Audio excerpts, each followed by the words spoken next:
Welcome back to another video. आज की इस वीडियो में हम कुछ CSS प्रॉपर्टीज़ देखने वाले हैं।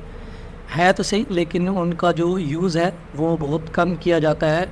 यानी हम उसको यूज़ करके हमारा जो टाइम है वो बच सकता है, हमारा जो कोड है उसकी रीडेबिलिटी बढ़ सकती है।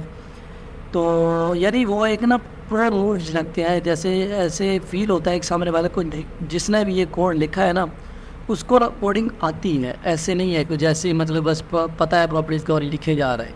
यानी कुछ होता है कोड को लिख देना, एक होता है कोड लिखना और सामने वाले को दो चार लाइन में समझ आ जाना। तो सबसे पहले तो हम कुछ यही ऐसे ही 4-5 मूव्स देखेंगे जो प्रो मूव्स होते, जो हर कोई यूज़ नहीं करता। तो इसके लिए सबसे पहले तो मैंने ये अपनी index.html और स्टैंडर्ड CSS बना लिए। तो सबसे पहले तो ना हम देखेंगे यही कि ये हम अक्सर ना अपने जो मेन्यू वगैरह है उनमें यूज़ करते हैं। जैसे मेरे पास ये एक कंटेनर है ना, मैं अगर इसको यहाँ पे यूज़ करूँगा और इसका जो डिस्प्ले है उसको मैं कर दूँगा फ्लैक्स, ठीक है। तो ये देखो, ये मैंने ना सिर्फ ये H123 की वजह से ऐसा आ रहा है।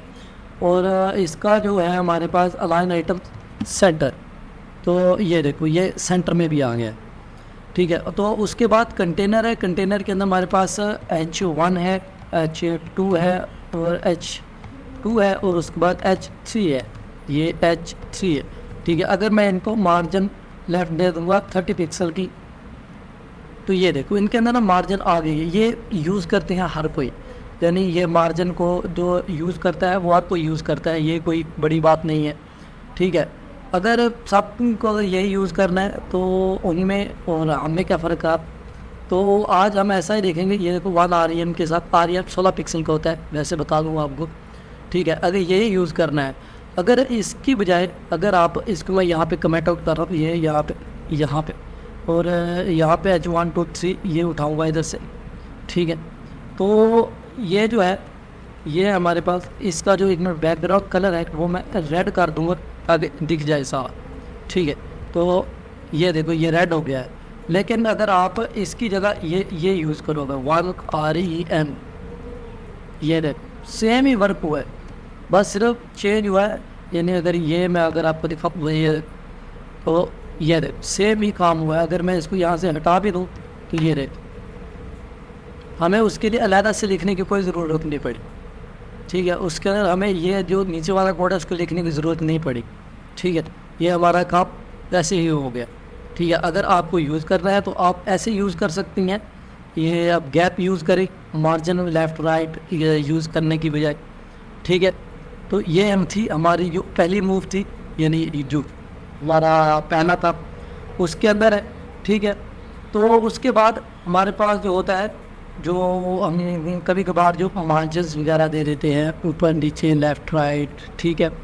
यानी ये जो हमारा H1 है इसको अगर मैं मार्जिन लेफ़्ट दूँ 1 REM, ठीक है। तो ये देखो ये अभी समझ में नहीं आएगा क्योंकि ये मैंने ऊपर दी हुई है, ठीक है। तो इस सारे को मैं यहाँ से ना यार कमेंट कर देता हूँ तो कुछ प्रॉब्लम रहेगी नहीं।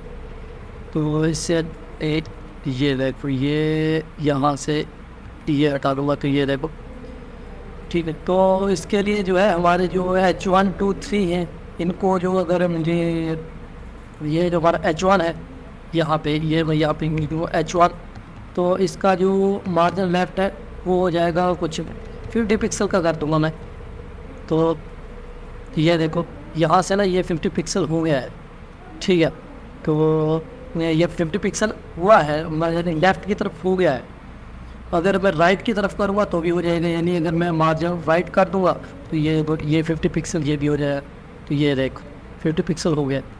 अगर H2 है हमारे पास, इसके अंदर मैं कर दूँगा मार्जिन लेफ़्ट 100 पिक्सल, ठीक है। तो ये देखो, या अगर मैं कर दूँगा मार्जिन पैप जो हम अक्सर यूज़ करते हैं, मैं भी यूज़ करता हूँ, अभी जो हम छोटे छोटे प्रोजेक्ट्स बनाते हैं उनके अंदर यूज़ करता हूँ, क्योंकि उसके अंदर मैं ना सिर्फ सिंपल करता हूँ, ये यूज़ नहीं करा। जब हम अपने एडवांस लेवल पे जाएंगे ना तो यही यूज़ करेंगे। ये जो मैं अभी आपको एक बताने लगा हूँ, ये देखो ये यहाँ से हमारे पास 100 पिक्सल का मार्जिन जो आ गया है। अगर आपको ये यूज़ करना है तो आप ये वाला करें, ये ट्राई करके देखो, ट्राई दिस, ठीक है, इसमें यहाँ पे कमेंट कर रहा हूँ। ठीक है, इनको यहाँ पर मैं लिख में दे रहा हूँ कि यहाँ पे इंस्टेड ऑफ डूइंग ये ट्राई करो। तो ये इसके अंदर क्या है, जो हमारी जो नेक्स्ट मूव है, यानी जो एक अच्छा कोडर दिखने के लिए है, आप ये हमारे पास पहला क्या है, H1 है। H1 को यहाँ पे टारगेट करो, ऊपर वाला मैं कमेंट कर रहा हूँ यहाँ पे, ये वाला आप जो है ना, ये लेफ़्ट राइट है, इसके यूज़ करने की बजाय ना आप यूज़ करो मार्जिन इनलाइन। ठीक है, कितना होना चाहिए, 30 पिक्सल। ये देख ऊपर नीचे, ये इनलाइन होता है साइड से, यानी left and right, top and bottom नहीं। लेकिन अगर मैं कहूँ कि H2 है और इसका जो मार्जिन है वो हमारे पास हो मार्जिन, ये मैंने प्लेसेस गलत दे दी यहाँ पे, ये यहाँ पे है मार्जिन ब्लॉक।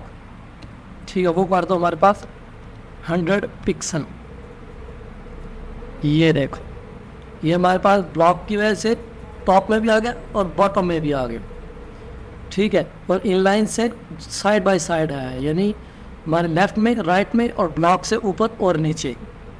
ठीक है, या आप इसकी जगह यहाँ पे ये यूज़ कर सकते हैं मार्जिन इनलाइन स्टार्ट या मार्जिन ब्लॉक एंड। ये ब्लॉक स्टार्ट यानी ऊपर से, ये होगा हमारे पास 100 पिक्सल। ये देखो, ये हमारे पास आ गया है। ये देखो, मार्जिन ब्लॉक स्टार्ट मतलब होता है टॉप, मार्जिन ब्लॉक एंड मतलब होता है बॉटम, और मार्जिन जो हमारे पास इनलाइन स्टार्ट मतलब लेफ़्ट, और मार्जिन इनलाइन एंड मतलब राइट होता है हमारे पास। ठीक है, तो ये थी हमारी दूसरी मूव जिससे आप ट्राई कर सकते हैं। ठीक है, तो नेक्स्ट चलते हैं अपने तीसरी मूव की तरफ। ठीक है, ये मेरे पास ना, ये यहाँ पे ये H1 है, उसके अंदर एक क्लास है P, उसके बाद ये H2 H3 है। ठीक है, अगर मैं इसको ऐसे टारगेट करूँ जैसे करते ही है, H1 है, उसके अंदर डॉट बोल्ड है, और उसके बाद हमारे पास H2 है, उसके अंदर भी एक बोल्ड है।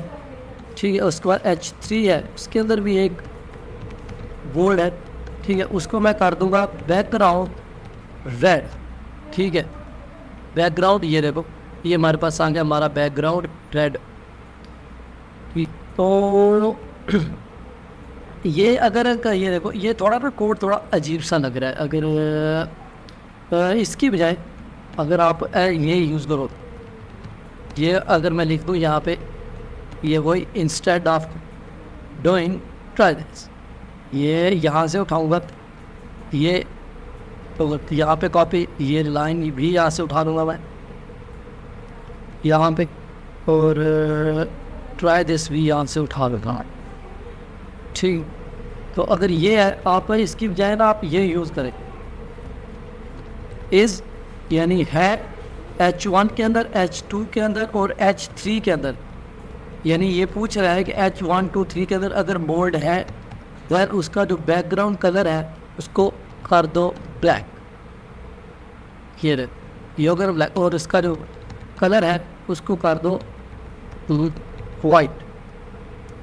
ठीक है, ये हो गया ना। तो ये इसने इसको यहाँ से ओवरराइड कर दिया, आप लिखो या ना लिखो कोई फ़र्क नहीं पड़ता, इसने ओवरराइड कर दिया। ठीक है, अगर ये देखो, ये कोड सेम ही है, बस ये है ना, ये देखने में थोड़ा अच्छा लग रहा है, पता लग रहा है किसी प्रो लेवल के कोडर ने लिखा है, और ये थोड़ा बेसिक लेवल का यानी कि बिगनर लेवल का जो कोडर है उसने लिखा है। तो नेक्स्ट चलते हैं, अपना जो वो 4 है उसके ऊपर चलते हैं। यहाँ पे ये दोनों मैं उठा लूँगा यहाँ से, ये दोनों इसको कॉपी करके और इसको यहाँ पे डालूँगा, इसको भी कॉपी करके यहाँ पे डाल दूँगा नीचे करके। ठीक है, और इन दोनों को जो है यहाँ से पहले इसको कमेंट कर दो और फिर इसको कमेंट डाल दे। ठीक है, तो इसके बाद हम जो अपने जो डिप वगैरह है ना उसको सेंटर कैसे करते हैं, यानी ये हमारा एक H1 है, ये नीचे के मैं यहाँ ना ये हटाऊँ। ठीक है, ये H1 है मेरे पास, अगर मुझे इसको सेंटर में करना है तो मैं क्या करूँगा, इस या तो ये देखो कंटेनर है, यहाँ पे डॉट, कंटेनर को यहाँ से उठा लूँगा, खाते स्पेलिंग मिस्टेक वो ही नहीं, ठीक है। यहाँ से इसको मैं पोजीशन कर दूँगा एब्सोल्यूट टॉप से 50%, लेफ़्ट से 50%, ये देखो आगे। ये जो है ना, ये डिव को सेंटर कैसे करते हैं, इसके लिए मैंने ऑलरेडी वीडियो बना दी है, उसके अंदर मैंने 3-4 तरीके बताए हैं जिनसे हम डिव को सेंटर कर सकते हैं। डिव के अंदर डिव को कैसे सेंटर करते हैं मैंने उसके अंदर डिटेल में बताया है। उसके बाद यहाँ पे कर दूँगा ट्रांसलेट -50% एंड देन फिर ये -50%, तो ये देखो ये सेंटर में आ गया, ठीक है। अगर ये देखो ये हमारे पास ये कितना कोड आ गया, हालांकि ये कोड हम नहीं लिखते हैं क्योंकि ये मैंने प्रीफिक्स CSS की इंस्टॉल की हुई है, मतलब कि इंस्टॉल की हुई है, उसकी वजह से आई है। तो ये 4 कोड का, यानी ये पोजीशन एब्सोल्यूट लेफ़्ट राइट है। लेकिन अगर इसकी बजाय आप डॉट कंटेनर है, इसके अंदर आप यूज़ करें डिस्प्ले ग्रिड और प्लेस आइटम सेंटर, ठीक है। ये देखो CSS place item shorten properties set the align item and justify items, यानी ये देखो वो ऊपर वाला अगर मैं कमेंट कर भी दूँ तो ये यही रुकने वाला है। ये देखो इसके अंदर हाइट वेट नहीं दी, इसलिए बस थोड़े से इसको हाइट दे दूँगा मैं 100 VH, तो ये देखो ये सेंटर में आ गए, ठीक है। तो इसके अलावा अगर हम डिस्प्ले फ्लैक्स यूज़ करते हैं अलाइन आइटम सेंटर को, जस्टिफाई कंटेंट सेंटर हम यूज़ करते हैं, तो ये जो हमारा प्लेस आइटम सेंटर है ना, ये अलाइन आइटम और जस्टिफाई का दोनों का काम करता है। ये देखो ये both sets both align items और ये यहाँ पे जस्टिफाइज आइटम्स प्रॉपर्टीज़, ठीक है। तो ये थी कि हमारी जो आप कहने 4-5 मूव्स थी जिसको आप यूज़ करेंगे ना, आपका कोड है वो कम भी हो जाएगा, कोड अच्छा भी दिखेगा, सामने वाला भी दिखेगा। कोड तो सभी लिखते हैं लेकिन कोड वही अच्छा होता है जो सामने वाला भी समझ सके, ठीक है। अपने लिए तो साथ लिखते हैं, आप कोड वो नहीं लिखना जो खुद को समझ आए, कोड वो लिखना है जो सामने वाले को भी पता चल जाए कि हाँ इसने यार अच्छा कोड लिखा है, अच्छा कोडर है, ठीक है। तो ये हमारी 4 मूव्स थी जो हमने यूज़ करनी है, तो और मैंने आपको बता भी दिए हैं कि इनको कैसे यूज़ करना है। तो इंशाल्लाह मिलेंगे अपनी नेक्स्ट मूव में, यानी अपने नेक्स्ट ट्यूटोरियल में। तब तक के लिए बाय बाय, खुदा हाफिज़।